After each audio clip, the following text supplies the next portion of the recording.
तीर्थपति अंतिम जो आए, उन्हीं की गाथा हम गाए। वीर गुण गाओ मिलकर आज, वीर गुण गाओ। अहिंसा के अवतार चरम तीर्थंकर शासनाधिपति श्रमण भगवान महावीर स्वामी की सदाकाल जय हो, विजय हो। युग प्रधान आचार्य सम्राट श्रमण कुल तिलक पूज्य पाठ 1008 श्री रघुनाथ मई जी महाराज साहब की सदाकाल जय हो, विजय हो।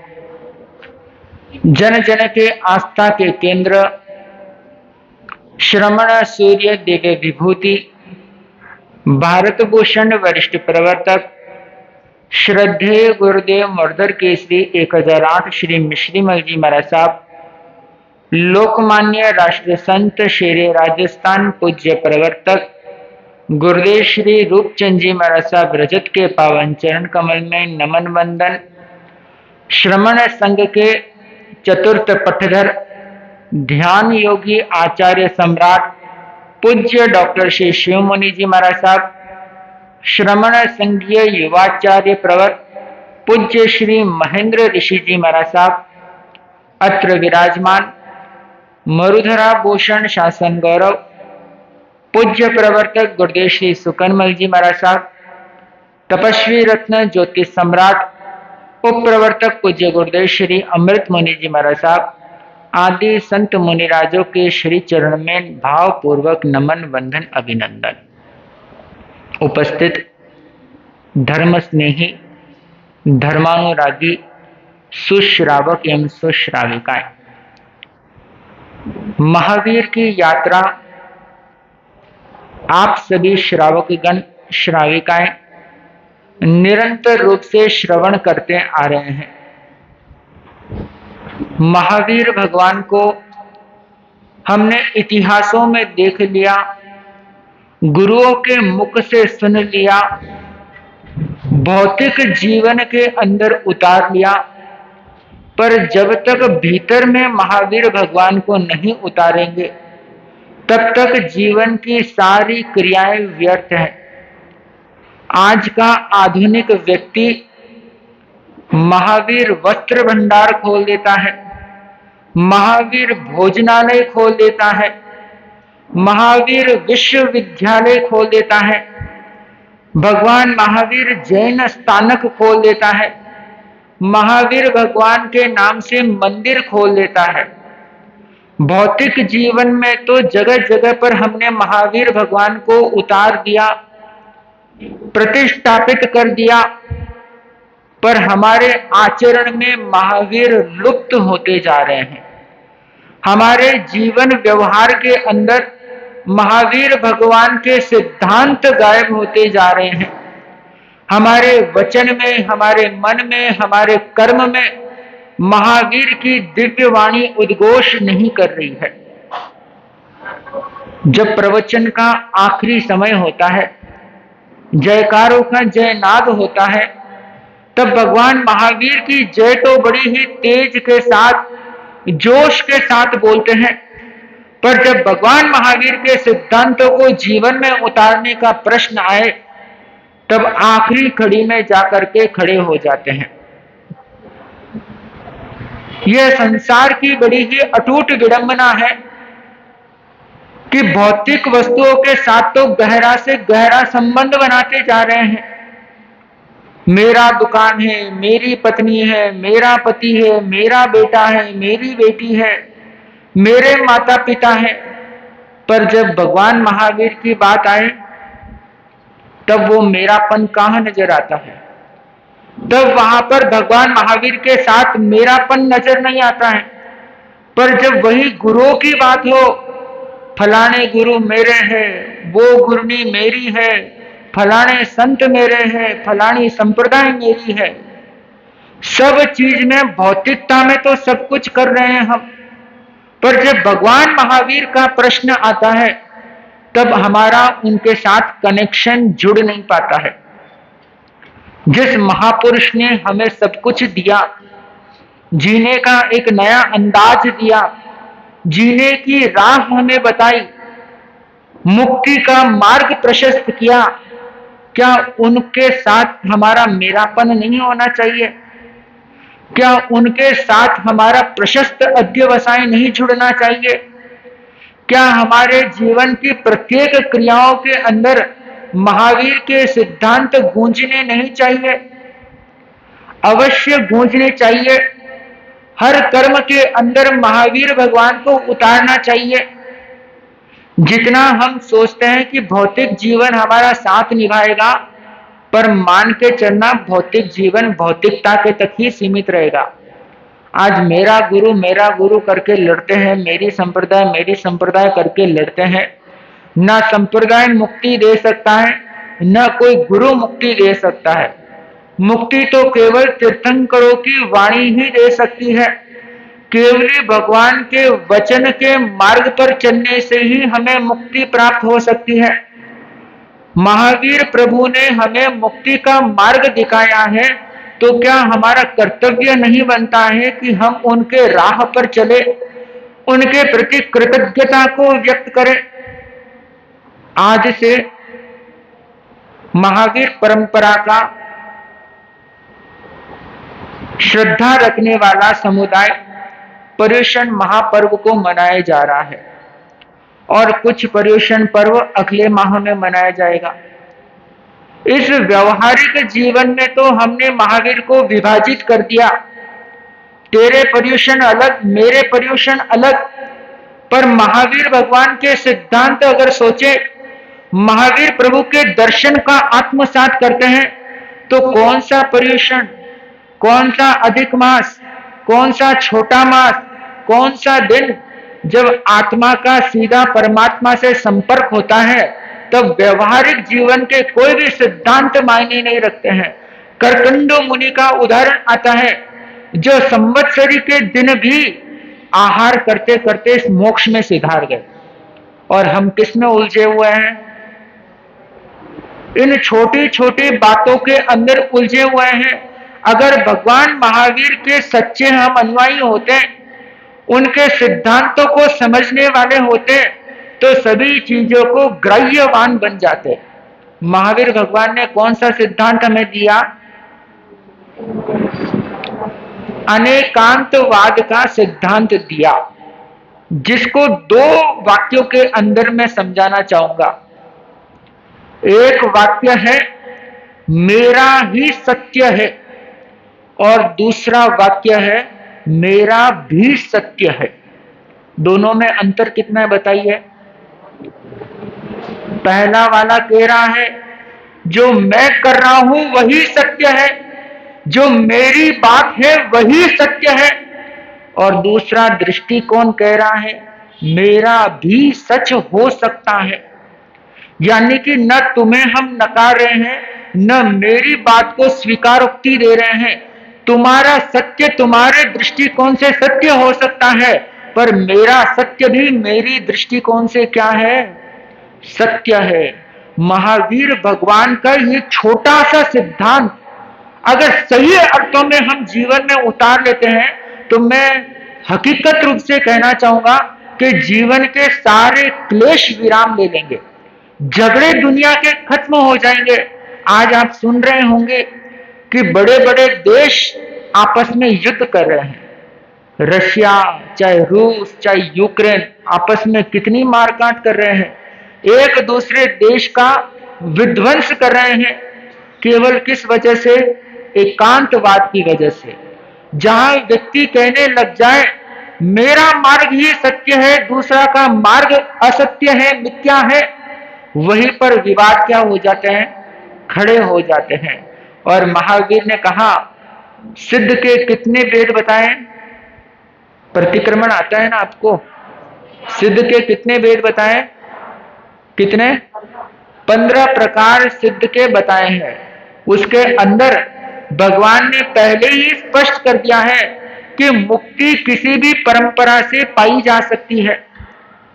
तीर्थ सिद्धा, अतीर्थ सिद्धा, स्वलिंग सिद्धा, अन्य लिंग सिद्धा, गृहस्थ लिंग सिद्धा, एक सिद्धा अनेक सिद्धा, ये सारी बातें भगवान ने बता दी है, परंतु हम केवल आपस में लड़ने की वजह से उन मूल सिद्धांतों को, मूल सत्यों को आत्मसात नहीं कर पाए। लोग कहते हैं कि महावीर के टुकड़े हो गए, कहते हो कि नहीं कहते हो? श्वेतांबर, दिगंबर, स्थानकवासी, तेरापंथी, और स्थानकवासी में जाओ तो 17 संप्रदाय। देखने के दृष्टिकोण से व्यक्ति क्या कहता है कि महावीर के टुकड़े हो गए, और अगर अनेकांतवाद सिद्धांत की ओर से सोचे तो भगवान महावीर के प्रचार करने के नए नए तरीके उत्पन्न हो गए। सोच का अंतर होता है, समझ का फर्क होता है। एक कहता है महावीर के टुकड़े हो गए, और एक कहता है कि महावीर की कंपनी बढ़ गई है। होता है ना व्यापार के अंदर, एक बिजनेस होती है और एक बिजनेस के 4 ब्रांच खोलते हैं कि नहीं खोलते हैं? एक आदमी, आपने देखा होगा, रिलायंस कंपनी एक है, पर उनके व्यवसाय कितने हैं? पेट्रोलियम में भी है, नेटवर्किंग के अंदर भी है, खाद्य वस्तु के अंदर भी है, और नाना प्रकार के व्यवसाय के अंदर क्या है? उतर गए। और अब यही बात हम महावीर के सिद्धांत को भी उतारे तो, कि भाई महावीर की पहली एक पीढ़ी थी, अब 2 पीढ़ी हो गई, 2 की 3 हो गई, 3 की 4 हो गई, 4 की क्या पता आने वाले समय में 15 भी हो सकती है, 20 भी हो सकती है।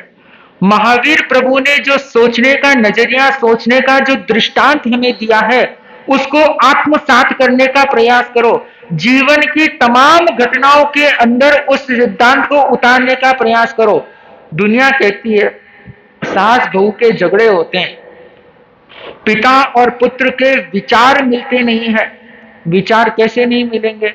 जब महावीर का सिद्धांत उतारोगे तो विचार मिलने लग जाएंगे। पिता सोचते हैं 1980 के दृष्टिकोण से, और बेटा सोचता है 2020 के अनुसार। तो समय का ये फर्क होता है। पिता ने अपने समय में अपने हिसाब से काम किया, बेटा आधुनिक जमाने में अपने हिसाब से काम करेगा। जब एक दूसरे के विचारों का तिरस्कार जहां पर होता है, जहां एक दूसरे के विचारों का सम्मान नहीं होता है, वहीं पर झगड़े होते हैं। और जहां पर स्वीकारोक्ति हो गई, जहां पर आग्रह को स्वीकार कर लिया, वहां पर क्लेश क्या हो जाएंगे? स्वतः समाप्त हो जाएंगे। महावीर की दिव्य कथा को आप श्रवण कर रहे हैं। नैसार से लेकर के महावीर के जन्म कल्याणक तक की चर्चा आपने सुनी, और उनके जीवन की विविध पहलुओं, विविध घटनाओं से अवश्य आपने अपने जीवन के अंदर कुछ सिद्धांत उतारे भी होंगे। और अब कड़ी आगे चलती है। महावीर भगवान त्रिशला मैया की कोख से अवतरित होकर के धीरे धीरे बड़े हो रहे हैं। जो महावीर त्रिशला के अंक के अंदर सो रहे थे, त्रिशला माँ की गोद में खेल रहे थे, वो अब धरती पर क्या रखने लग गए? पैर रखने लगे। यानी कि अवस्था उनकी क्या हो रही है? धीरे धीरे बढ़ रही है। एक छोटा सा दोहा सुनाना चाहूंगा। अंग से उपजे बेटा बेटी, और अंग से उपजे ज्यों, वैन्यो तो थे पालो पोसो, याने मारो क्यों। मारवाड़ी भाषा के अंदर ये दोहा लिखा हुआ है, और इस दोहा के अंदर बड़ा ही सार गर्भित मार्मिक कथन भी छिपा हुआ है कि हमारे अंग से ही बेटा बेटी क्या है? जन्म लेते हैं। हमारे देह के माध्यम से ही संतानों की उत्पत्ति होती है, और हमारे ही शरीर से मस्तक के अंदर क्या उत्पन्न होता है? जुए उत्पन्न होती है। ये भी शरीर से पैदा हो रहा है, और वो भी शरीर से ही पैदा हो रहा है। पर एक के प्रति हमारा राग है, और दूसरे के प्रति क्या है? बच्चे के प्रति मोह ममत्व है, पर जुए के प्रति क्या है? घृणा का भाव है। महावीर का यह सत्य अपने जीवन में उतारो। महावीर प्रभु को हर नजरिए के अंदर उतारने का प्रयास करो। खाना बनाते हो तो भी महावीर को उतारो, व्यापार करते हो तो भी महावीर को उतारो, गमना गमन करते हो तो भी महावीर को उतारो। हर जीवन के हर मोड़ पर महावीर की दृष्टि को उतारो। महावीर प्रभु जैसे ही धरती पर पैर रखने लगे तो दुनिया को बांटने का काम शुरू कर दिया। अपने विचार को, अपने सूत्र को, अपने सिद्धांत को जन जन तक फैलाने का उन्होंने महाकार्य शुभारंभ कर दिया। महावीर की पुण्यवाणी ऐसी थी कि जब वो एक गोद से उतरते तो दूसरा गोद उन्हें क्या मिल जाता था? तुरंत रूप से मिल जाता था। यानी कि धरती पर पांव रखने की उन्हें आवश्यकता होती ही नहीं थी। ऐसी पुण्यवान दिव्य आत्मा जिसके स्वागत के लिए, जिसके सम्मोहन के लिए हर दुनिया की हर बहनें लालायित रहती थी। देवलोक की इंद्राणियां मन में यह वात्सल्य भाव उमड़ करके लाती थी कि काश हमारे भी हाथों में महावीर को उठाने का क्या मिल जाए, सौभाग्य मिल जाए।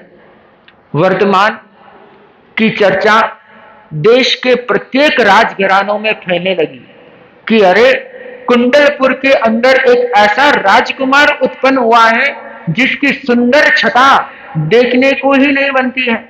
दूर दूर देश के राजा महाराजा सिद्धार्थ के पुत्र वर्धमान के दर्शन करने के लिए क्या है आते हैं, और साथ में बड़े बड़े उपहार, खिलौने, खेल के साधन भी भेंट करने के लिए लेकर के आते हैं।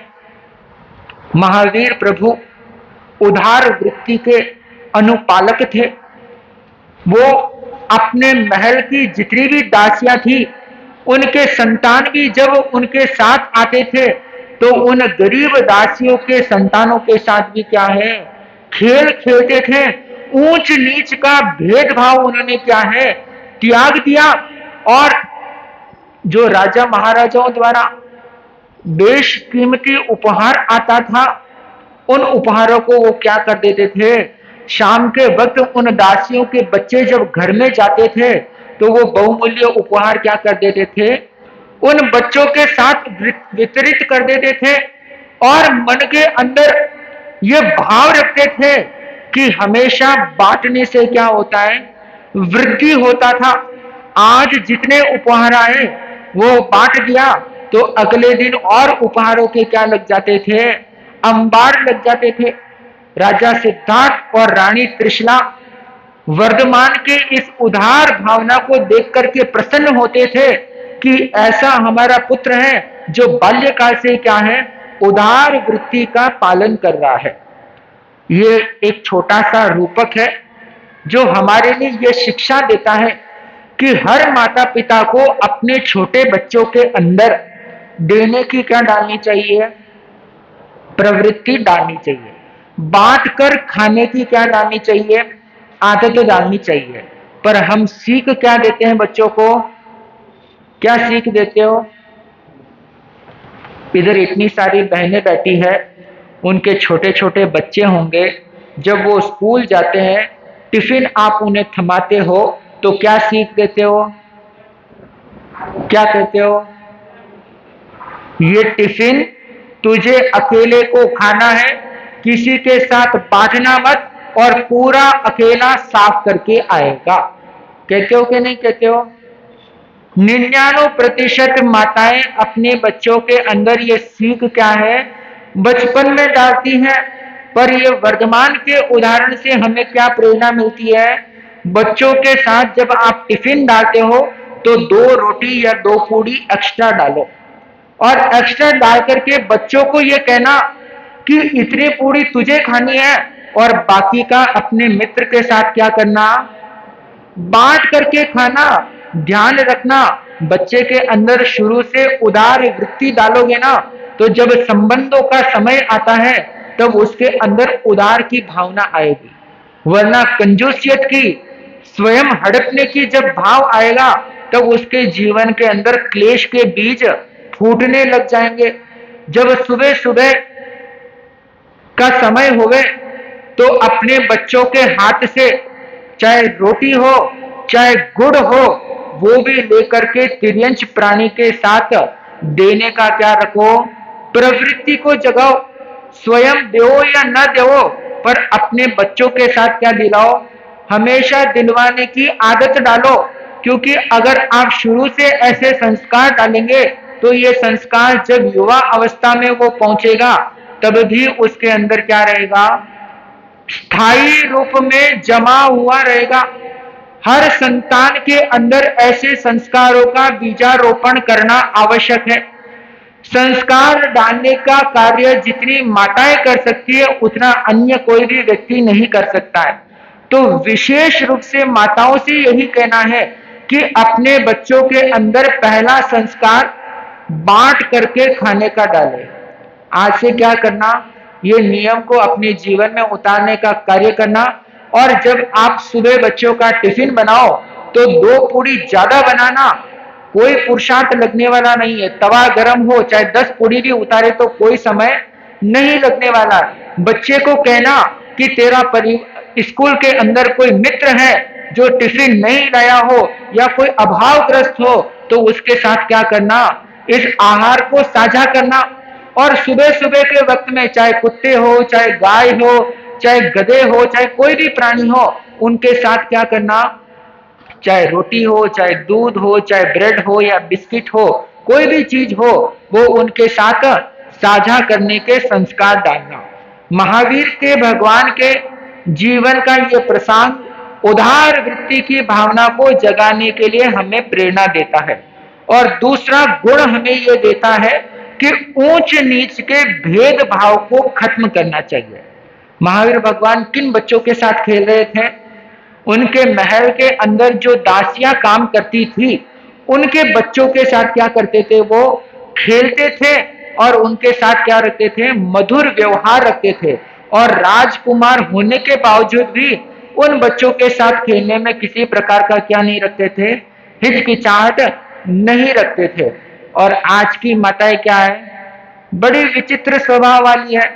आपका बच्चा अगर थोड़ी सी मिट्टी से खेल जाए तो आप तुरंत रूप से क्या करते हो, उन पर कंट्रोल करने का कार्य कर देते हो। और उसके अलावा कोई गरीब बालक के साथ भी अगर आपका मित्र रहता है तो माताएं क्या सीख डालती है कि ऐसे बच्चों की संगत मत कर, ये तेरा जीवन बिगाड़ देगा, तेरी आदतें खराब कर देगा। परंतु माताओं ध्यान रखो, बच्चा जितना संस्कारवान आपका प्राप्त करेगा उतना किसी और का प्राप्त वो नहीं करेगा। उसके कुल से ही उसकी कुलीनता साबित होती रहेगी। अगर आप अपने बच्चों के अंदर शुरू से ऊंच नीच का भेद डालना लगेंगे तो वो बालक बड़ा होने के बाद में किसी का भी सम्मान करने वाला नहीं बनेगा।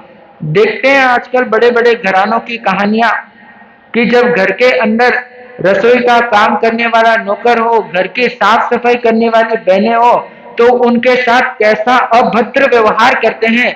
ऐसी कहानियां हम आए दिन क्या है सुनते हैं।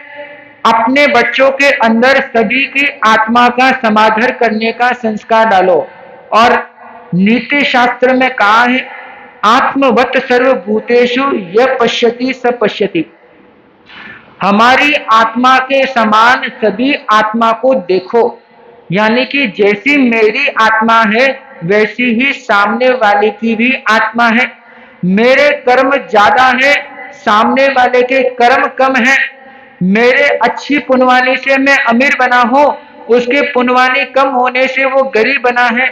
उसके संस्कार पुण्यवानी में कमी है तो वो काला है, मेरे पुण्यवानी अच्छी है तो मैं गोरा हूं। ऐसे संस्कारों की चर्चा जब बच्चों के साथ करेंगे तो उसके जीवन का भेदभाव का जो गुण होगा वो क्या हो जाएगा, खत्म हो जाएगा। और वो सभी का आदर सत्कार करने वाला क्या है, बन जाएगा। महावीर भगवान के जीवन की एक घटना और आती है, क्योंकि आप जानते ही हैं कि महावीर भगवान को जन्म से 3 ज्ञान की प्राप्ति हुई थी। सभी चीजों को वो जानते थे, देखते थे, समझते थे और तदनुरूप आचरण करने में सामर्थ्यवान भी थे। और एक बार माता त्रिशला श्रृंगार कर रही थी। श्रृंगार करते करते अपने केशों के अंदर फूलों का गजरा पहन रही थी। तब राजकुमार वर्धमान अपनी माँ के पास जाते हैं और देखते हैं, और देखते ही ज्ञान का स्फुटन होता है और माँ से कहता है कि माँ, अगर मेरी गर्दन को काट करके कोई अपने सर पर लगाए तो आपको कैसे लगेगा? तीन ज्ञान के धारी राजकुमार वर्धमान ने कितनी गहरी और सूक्ष्म बात अपनी माँ से कह दी कि माँ, अगर मेरी गर्दन काट करके कोई सिर पर पहनेगा तो आपको कैसे लगेगा? माँ ने कहा, ऐसी अपशकुन वाली बातें मत कर, तू तो मेरा जान से भी प्यारा है, ऐसी बात कह करके मुझे दुखी मत कर। फिर वर्धमान कहते हैं कि माँ, फिर आपने इस फूल को कैसे धारण किया? ये फूल भी तो पौधों के लिए सर के समान है, सिर के समान है। जितनी वेदना मेरे गर्दन काटने से मुझे और आपको होगी, उतनी ही वेदना उस वनस्पति को भी होगी। त्रिशला माँ ने जब छोटे से 5 वर्ष के बालक के मुंह से ऐसी अहिंसा की सूक्ष्म बात सुनी, अवाक हो गई, आश्चर्यचकित हो गई, चमत्कृत हो गई कि आहा, ऐसा ज्ञान इस छोटी उम्र के अंदर। माँ ने बच्चे से बड़े प्यार से कहा कि पुत्र, तुमने बहुत सुंदर बात कही है। मैं आज से ही संकल्प लेती हूँ कि आज के बाद सिर के ऊपर कभी भी गजरे को नहीं पहनूंगी और फूलों को धारण करने का आजीवन क्या रखूंगी? त्याग रखूंगी। जब एक तीन ज्ञान का धारी सूक्ष्म बात कहता है तो वो जीवन के धरातल पर उतर भी जाती है। सूक्ष्म से सूक्ष्म वाणी भी हृदय के धरातल पर जब पहुंचती है तो कल्याण का मार्ग स्वतः ही क्या हो जाता है? जागृत हो जाता है। और महावीर की यह वाणी आत्म कल्याण में ही है।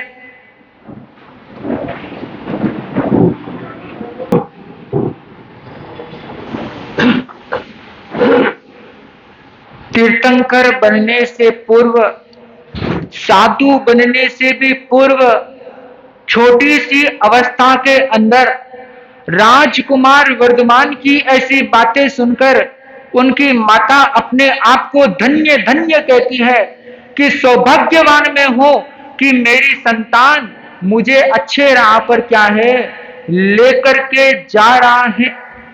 इस घटना से हमें क्या सीख मिलती है कि हर माता और हर पुरुष को अपने जीवन के अंदर श्रृंगार की अवस्था के अंदर संयम को अपनाना चाहिए। यानी कि हमारे श्रृंगार के माध्यम से किसी भी जीव को कष्ट ना हो, यह विषय हमारे भीतर में रहना चाहिए। आजकल सौंदर्य के इतने प्रसाधन बन रहे हैं, नाना प्रकार के चीजों की मैन्युफैक्चरिंग हो रही है और आप आए दिन सुनते हैं कि इन सौंदर्य प्रसाधन वस्तुओं के अंदर नाना प्रकार के जीवों की हिंसा करके उनके कंटेंट को इसके अंदर उपयोग में लिया जाता है। जैसा शरीर मिला है वैसा ही इस शरीर को रखने में क्या परेशानी है? हमारा रूप जैसा है वैसे ही रखने में क्या हो जाएगा? ऐसे सौंदर्य प्रसाधन का उपयोग करके हम कौन से बड़े सुंदर दिख जाएंगे और कौन सी हमारी जगत में प्रशंसा हो जाएगी? ऐसे घृणित सौंदर्य प्रसाधनों का तत्काल रूप से महावीर को मानने वाले अनुयायियों को छोड़ देना चाहिए। ऐसी हिंसात्मक क्रियाओं का पूर्णतः त्याग कर देना चाहिए।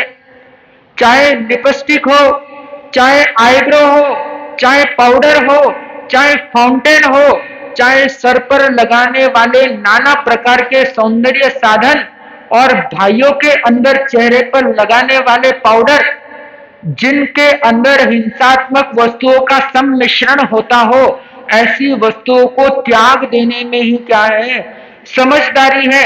एक तरफ हम भगवान महावीर की जय बोलते हैं और वही घर जाकर के ऐसे पाप वस्तुओं का क्या करते हैं, उपयोग करते हैं। वो कहावत कहते हैं ना, मुंह में राम बगल में छुरी, ऐसी क्रिया क्या कर रहे हैं हम अपने जीवन के अंदर कर रहे हैं। अहिंसा को केवल शब्दों के अंदर नहीं, आचरण के अंदर भी उतारना है। कम से कम हिंसा के अंदर हमारे गृहस्थ जीवन को आगे बढ़ाना चाहिए। पून्य श्रावक का उदाहरण आता है। अभाव की जिंदगी थी, परंतु उनकी शालीनता की प्रशंसा कौन करते हैं? स्वयं तीर्थंकर महावीर भगवान करते हैं। ऐसी शालीनता को अपनाओ कि चार लोग कहें कि ये पक्के जैनी है। क्या कहलाए? पक्के जैनी कहलाए। बाहर से, गोत्र से, कुल से, नाम से, शब्दों से तो जैनी बन गए हैं, परंतु जब तक व्यवहार में जैनी नहीं बनेंगे, जब तक एक दूसरे की काटने की नियत नहीं रखेंगे। लोगों को हम देखते हैं, सभा के अंदर आते हैं और महावीर भगवान की जय बोलते हैं, और जैसे ही प्रवचन पंडाल के बाहर जाते हैं, मुंह के अंदर भर देते खूब सारा तंबाकू, खूब सारा गुटखा, नाना प्रकार के दारू और नाना प्रकार के बीड़ी सिगरेटों का क्या करते हैं? सेवन करते हैं। ऐसे व्यक्ति जैनी कहलाने के हकदार नहीं है। जैनी वही सच्चा और पक्का है जो महावीर प्रभु के बताए हुए मार्ग का अनुसरण करता है और किसी भी प्रकार के हिंसात्मक संसाधनों का अपने जीवन के अंदर प्रयोग नहीं करता हो। एक छोटा सा उदाहरण मेरे मस्तिष्क में आ रहा है कि विडंबना कैसी है मनुष्यों की। विजय जी का गुड़ा एक छोटा सा गांव है मारवाड़ के अंदर, जहां 3-4 वर्ष पूर्व होली चौमासा का कार्यक्रम का प्रसंग उत्पन्न हुआ। तब वहां पर साउथ के कई सारे गुरु भक्त भी आए, उनमें से कुछ बहनें भी वहां पर आई। प्रवचन का कार्यक्रम चल रहा था। एक बहन बार बार मुपत्ती को पहनती है, खोलती है, पहनती है, खोलती है, पहनती है, खोलती है। हम बड़े आश्चर्यचकित हुए कि आखिर बात क्या है, बार बार मुपत्ती पहनना खोलना ये क्या क्रिया है। प्रवचन के बाद उससे जिज्ञासावश पूछा तो बहन का उत्तर सुनकर के आप अवाक रह जाएंगे कि माता के दबाव से मैं मुपत्ती पहन तो रही हूं, पर इस मुपत्ती से मेरी लिपस्टिक बार बार क्या हो रही है, इसलिए मैं बार बार मुपत्ती को पहनती हूं, खोलती हूं। धन्य है ऐसे व्यक्तियों को जो नाम से महावीर के अनुयायी कहलाते हैं, पर संस्कारों में महावीर को क्या करके रखे हैं, किनारा करके रखे हैं। महावीर भगवान का ये जो दिव्य पावन कथा चल रही है, वो पावन कथा हमारे जीवन को बदलने वाली कथा है। इस कथा के अंशों को केवल सुने नहीं, बल्कि हमारे व्यवहारिक जीवन के अंदर उतारने का प्रयास करेंगे तो सही मायने में अनेकांतवाद के सिद्धांत को अपने जीवन में हम उतार पाएंगे। इसी के साथ उसी महापुरुष की, तीर्थंकर भगवान की जय एक साथ बोलिए। बोलिए शासनपति श्रमण भगवान महावीर स्वामी की।